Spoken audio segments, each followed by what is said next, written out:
হতাশা থেকে মুক্ত পেতে চাইলে আরেকটা কাজ করতে হবে, সেটা হচ্ছে স্রষ্টার নিকটবর্তী হতে হবে, স্রষ্টার কাছে যেতে হবে। স্রষ্টাকে যদি কাছে পেতে চাই, স্রষ্টার সাথে সম্পর্ক বৃদ্ধি করতে হবে, তাহলে তখন সে কি হবে না, হতাশ হবে না। আল্লাহ তাআলার ঘোষণা, লা তাহনাতু মিন রাহমাতিল্লাহ, আল্লাহ তাআলার রহমত থেকে কি হইও না, নিরাশ হইও না, হতাশ হইও না। একজন বান্দা সে যদি গুনাহ করতে করতে করতে করতে এমন একটা পর্যায়ে পৌঁছে যায় যেখান থেকে সে মনে করছে আর ব্যাক করা যাবে না, সেখান থেকেও যদি সে ফিরে আসে, তার ফিরে আসার রাস্তাটাও খোলা আছে।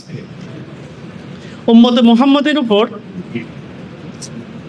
অন্যান্য নবীদের উপর যেভাবে সরাসরি উম্মতের উপর যেটা শাস্তি এসেছে, লূত জাতি, হুদ জাতি, সামুদ জাতি, নূহ আলাইহিস সালামের জাতির উপর, মূসা আলাইহিস সালামের জাতির উপর যেরকম ভাবে সাথে সাথে শাস্তি এসেছে, আল্লাহর পক্ষ থেকে অভিশাপ এসেছে, আল্লাহর পক্ষ থেকে গজব এসেছে, এরকম বড় আকারে উম্মতে মুহাম্মদের উপর আসবে না। তবে ছোট ছোট পরিসরে কিছু কিছু আসবে, যেগুলো আমরা অনেক সময় দেখতে পাই। তো এই ক্ষেত্রে একজন লোকের একদম মৃত্যুর আগ পর্যন্ত সুযোগ আছে ইসলামের দিকে ফিরে আসা, তার হতাশা কেটে ওঠা। মানুষ আরেকটা কারণে হতাশ হয়ে যায়, যখন সে সামনের আর কোনো রাস্তা দেখে না, পথ দেখে না, তখন সে হতাশ হয়ে যায়। এখন তার কাছে যদি সামনের রাস্তাগুলো বলা যায়, তখন সে আর হতাশ হতো না। একজন এসএসসি পরীক্ষার্থী যখন সে জানে এসএসসি পরীক্ষায় ফেল করা মানে পুরো সমাজ তাকে ঘৃণা করে, তখন সে এসএসসি পরীক্ষা ফেল করার পর সে সুইসাইড করতে চায়।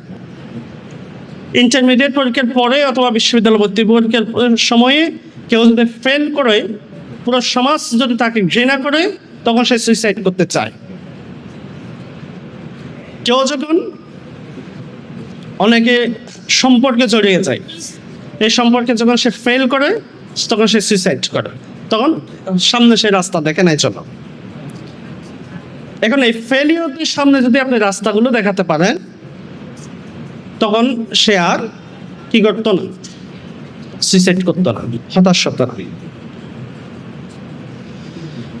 মানুষের জন্য সবচেয়ে বড় নিয়ামত হচ্ছে আল্লাহ তাআলা তাকে একটা জীবন দিয়েছেন, এটা তাকে একটি সুস্থ দেহ দিয়েছেন। এটা আল্লাহ তাআলা ঘোষণা করেছেন, লাকাদ খালাকনাল ইনসানা ফি আহসানি তাকওয়িম, তাকে সুন্দর অবয়ব দ্বারা সৃষ্টি করেছে। এখন সে সম্পদের অল্প কম থাকলে যদি সে হতাশ হয়ে যায়, তাহলে সে ভুল করছে। মানুষ নিজেকে নিজের ভালোবাসা উচিত, নিজেকে নিজের পছন্দ করা উচিত, সামনের পথগুলো বের করা উচিত, তখনই হচ্ছে সে হতাশ হবে না।